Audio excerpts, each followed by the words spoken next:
Salut tout le monde, j'espère que vous allez toutes et tous bien. Aujourd'hui on se retrouve pour l'épisode. Oh, l'image est cramée, l'image est pas belle. Faut que... Ouais, bon bref, on va se mettre comme ça, on va se laver chill. Donc oui, on se retrouve pour l'épisode 3 de Ma vie de chômeur et on attaque le résumé de la deuxième semaine de janvier. Voilà, une semaine assez, on va dire, pas catastrophique, mais plutôt assez sous le truc de ouais, on est chill, on se pose bien, on est tranquille. Donc, on reprend avec le petit calendrier et les activités qui ont été faites ou pas durant cette première semaine. Et on commence par lundi 6 où je n'ai rien fait. Enfin, j'ai pas rien fait, j'ai mis la pression du coup à la Fnac. J'ai fait l'appel en disant ouais, faut que vous m'envoyiez le produit. Ils m'ont dit bah vas-y, on envoie une enquête. Et on envoie une enquête, l'enquête a toujours pas été faite, on est encore en attente. Aujourd'hui, on est le 12, donc c'est chiant. J'ai fait ça, j'ai revu mon cousin depuis le nouvel an, on s'est envoyé une grosse bouffe, donc lundi un peu un jour off où bah ça a rien foutu.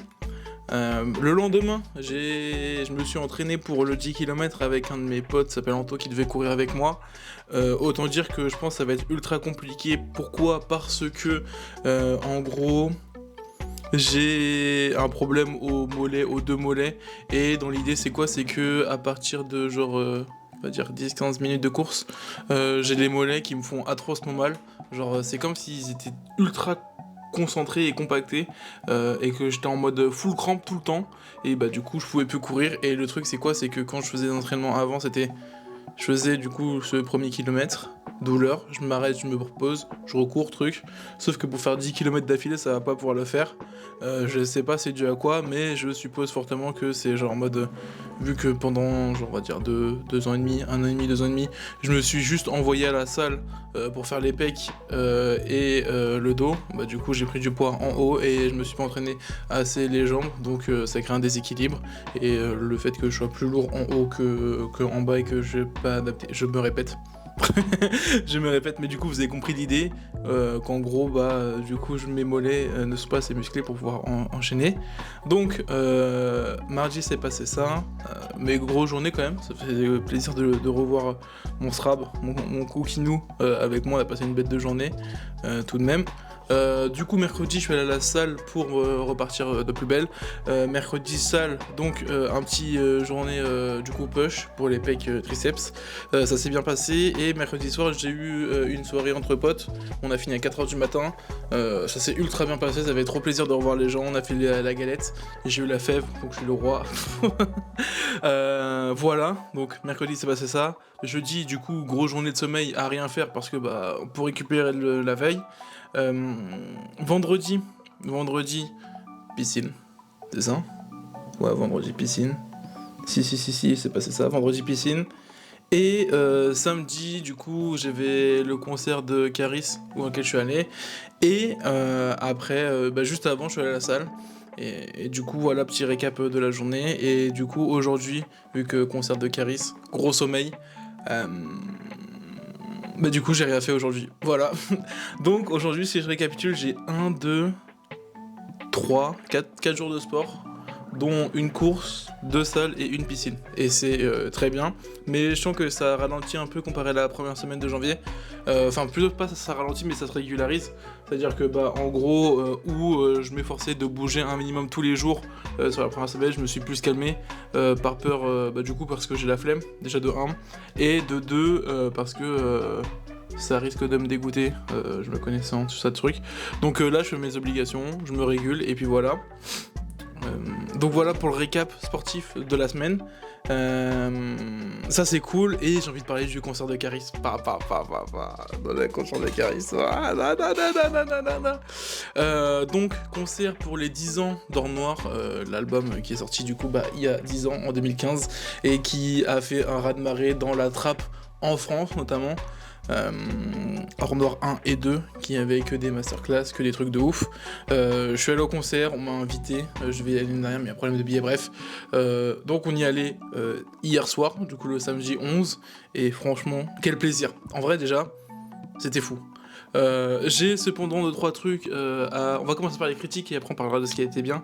Donc pour ce qui est des critiques, déjà de 1, Il y a beaucoup de temps d'attente qui sont mal justifiés. J'entends par là que, en gros, déjà pour lancer le concert, c'est rendez-vous 20h, il a commencé à chanter à partir de 21h, et quand il a commencé à mettre la scéno, tout ça pour introduire le show, à ce moment-là, ce qui se passe, c'est que il met 270 secondes pour 2-7-0 sur l'écran, et à la fin du chrono, il remet 270 secondes, donc c'est assez long. Et après ça, ce qui se passe aussi, c'est que il n'y a pas vraiment de transition entre les sons. C'est genre en mode la salle s'éteint, il y a une alarme de DJ nul là, oui, oui, oui, oui, oui, et après il repart sur un son. Donc ça c'est un peu dommage, et aussi il y a pas mal de temps d'arrêt, de pause, où en gros Caris il est sur la salle de la Défense, et après il change à un endroit de l'estrade au milieu de la salle, et du coup ça c'est un vrai genre 3-4 minutes de temps d'attente où il se passe rien, et il fait passer des sons qu'il a déjà enregistrés. Sur tous les temps d'attente, d'écran noir, de changement de tenue, des trucs comme ça, c'est des sons qui sont déjà enregistrés, donc je trouvais ça assez dommage. Mais sinon le reste, ambiance de fou, son de fou, que des classiques. Je vais mettre des extraits du truc. Donc voilà, c'est ce que je voulais parler. Un classique, je suis content d'être allé le voir parce que je pense que ça va être l'un des derniers concerts qu'on va pouvoir voir de cet artiste. Et franchement, incroyable. Incroyable, incroyable, incroyable. Extrait, ça part. Vous êtes des héros pourtant.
Ok, et du coup, on va parler des objectifs de la semaine prochaine. Qu'est-ce qu'il y a à faire, qu'est-ce qu'il faut faire, qu'est-ce qu'il faut pas faire. J'aimerais bien refaire 4 entraînements, donc ça m'a. Je pense que c'est plutôt mon rythme. 4 petites séances, essayer de manger convenablement, pas trop bouffer comme de la merde. Vocabulaire, attention. Recevoir enfin mon putain de tourne-disque, parce que là, ça commence à être long. Demain, première heure, j'appelle la Fnac, là, je fais « Allô ?» Le concept, c'est que vous me livrez mon produit un mois après, ou c'est de respecter des horaires de livraison standard. Donc ça, à côté de ça, faut que je prenne mes billets pour partir. Voilà, donc demain ou dans la semaine prochaine, je vais prendre mes billets. J'ai fait un programme de voyage avec ChatGPT, et franchement, il est plutôt quali. Je vais le retravailler la semaine prochaine, je vous présente le voyage, comment il va se dérouler, etc. etc. Donc ça. Je prépare le prochain article qui va sortir, je le publie. Voilà. J'aimerais bien aussi faire un Reels ou une vidéo un peu plus courte pour présenter ces notions-là de marketing avec du contenu spécialement dédié pour ça. Donc ça, c'est un objectif que je me fixe la semaine prochaine. Donc ça, billets. J'ai pas besoin d'aller me faire vacciner, donc ça c'est cool. Il faut que je commence à aussi regarder pour les adaptateurs de prise, kit de trousse de soins, etc., etc., pour justement bien m'adapter et me pré-shot pour le voyage, avec aussi notamment les cartes. Je pense que je vais aller chez Revolut, sponsor. Je vais aller chez Revolut pour justement partir à l'étranger pour les taux de change intéressants, etc. Parce que j'ai eu beaucoup de bons retours dessus. Faut que je regarde aussi pour un visa pour le Laos, parce que je peux pas aller au Laos sans visa. Et du coup, une carte SIM, il faut commencer à regarder pour les eSIM quand je partirai. Voilà, parce que malgré tout, il va rester genre un mois pile avant de partir. Et il va falloir commencer sévèrement se pencher sur ce sujet-là. Et puis voilà, fin du récap de la semaine. On se voit la semaine prochaine. Ciao. Ciao. Life could be a dream if I could take you